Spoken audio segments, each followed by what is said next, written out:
જ્યાં સંવેદના છે ત્યાં વિજ્ઞાન પણ માનવતા બની જાય છે। ગુજરાતમાં પશુ ચિકિત્સા ક્ષેત્રે એક એવી ઐતિહાસિક ઘટના નોંધાઈ છે કે જેણે સાબિત કરી આપ્યું છે કે પ્રાણી માત્ર જીવ નથી પરંતુ પરિવારનો એક ભાગ છે। આણંદમાં એક એવી સ્પેશિયલ સ્ટોરી સામે આવી છે કે જેમાં બિલાડીનો જીવ બચાવવા માટે ડોક્ટરોએ અથાગ મહેનત કરી છે અને જીત્યા પણ છે।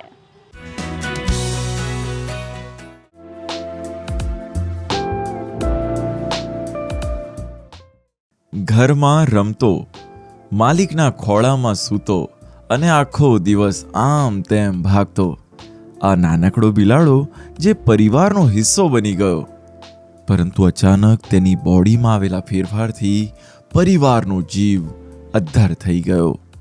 એ 15 દિવસ પહેલાં મારા કેટને ટોયલેટ થતા નહોતા। દિન બ દિન તકલીફ વધતી ગઈ એટલે હું અહીં આગળ આણંદના વેટરનરી હોસ્પિટલમાં એને ચેકઅપ માટે લાવ્યો। પછી એમાં ખબર પડી કે એના પેટની અંદર ગાંઠ છે, તો પછી ડૉક્ટરે અમને સલાહ આપી કે તમે એમનું ઓપરેશન કરાવો। કહેવાય છે ને, જીવનનું મૂલ્ય કદથી નહીં પણ લાગણીથી માપવામાં આવે છે। બોલી ન શકે પણ દુઃખ જરૂર અનુભવે એવા એક નાનકડા બિલાડા માટે લીવર કેન્સર જેવી ગંભીર બીમારી જીવન અને મરણ વચ્ચેની લડાઈ બની ગઈ। પરંતુ આણંદ કામધેનુ યુનિવર્સિટીના પશુપાલન અને પશુ ચિકિત્સા મહાવિદ્યાલયે ખૂબ જ ધીરજ અને સમજદારી સાથે આ કેસને પાર પાડ્યો અને મેક્સ ફરીથી દોડતો થઈ ગયો। અમે જ્યારે પણ ફિઝિકલ એક્ઝામિનેશન કર્યું એટલે અમને લાગ્યું કે એને સમથિંગ અંદર કોઈક મોટો ગ્રોથ છે, એટલે કે માસ જેવું છે।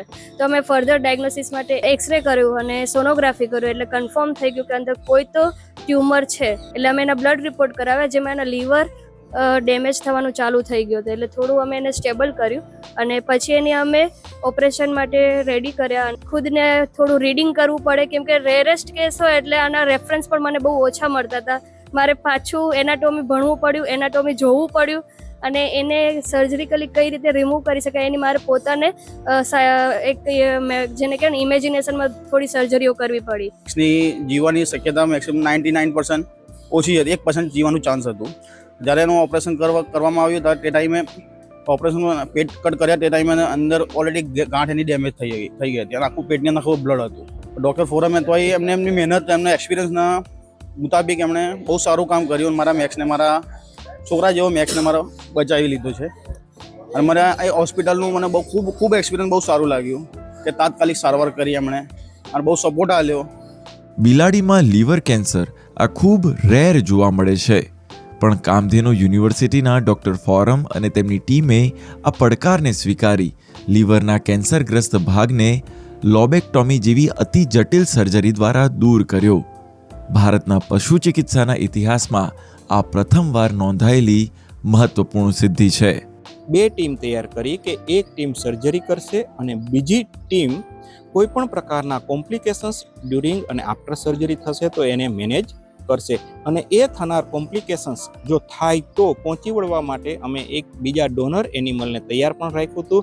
જ્યારે અમે કેટના પેટને ઓપન કર્યું ત્યારે અમને ખબર પડી કે કેટનું લીવર 6 અલગ અલગ ભાગમાં વહેંચાયેલું હોય છે, એમાંના એક ભાગમાં ખૂબ જ મોટી ગાંઠ હતી। તો ડેલિકેટલી અમે સર્જરી કરીને એ ગાંઠને દૂર કરી અને કોઈ પણ પ્રકારની કોમ્પ્લિકેશન્સ ના થાય, વધારે બ્લીડિંગ ન થાય અને આજુબાજુમાં રહેલ મેજર બ્લડ વેસલ્સ અને નર્વ ડેમેજ ના થાય એ પણ ચીવટતાપૂર્વક ધ્યાન રાખી અને સફળતાપૂર્વક 5 કિલોની કેટમાંથી 510 ગ્રામ જેવડી ગાંઠ બહાર કાઢી। આ ડિપાર્ટમેન્ટ વિવિધ પ્રકારની સર્જરીઓ પશુઓમાં કરે છે અને ડોગમાં પેટ ડોગની આજે વાત કરશું તો પેટ ડોગમાં કેન્સર કોમન હોય છે, જ્યારે કેટમાં બહુ રેરેસ્ટ કેન્સર હોય છે અને અમે જે હજારોમાં ક્યારેક જોવા મળતું કેન્સર, હજારો બિલાડીઓમાંથી એક બિલાડીમાં જોવા મળતું કેન્સર અમે ડાયગ્નોઝ અને એની સફળ સારવાર કરી છે।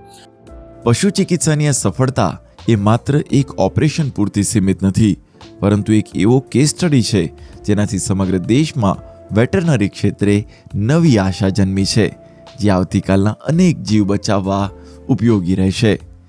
ગુડ ન્યૂઝ ગુજરાત માટે આણંદથી લાલજી પાનસુરિયાનો રિપોર્ટ।